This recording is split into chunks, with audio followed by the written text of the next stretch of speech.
Syederalun masyarakat di pedalaman Kecamatan Padang Tiji, Kabupaten Pidi, terpaksa menggunakan jembatan darurat untuk bepergian ke perkebunannya.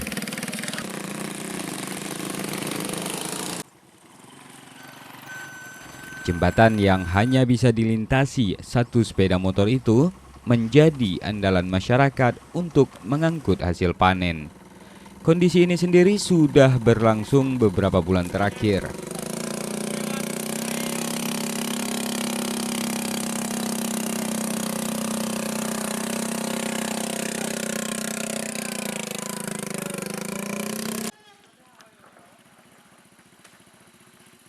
Dengan putus jembatan ini, masyarakat sudah sangat terjepit dari segi ekonomi karena pada umumnya masyarakat di sini membawa turun itu pisang, banyak pisang di sini.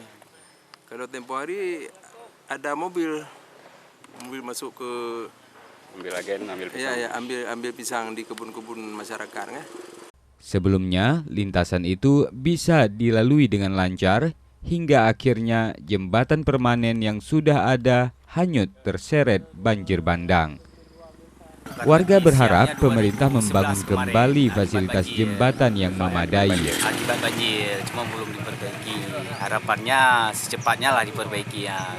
Karena ini akses jalur utama orang berkebun. Jadi kalau misalnya jalur kayak gini jadi orangnya susah.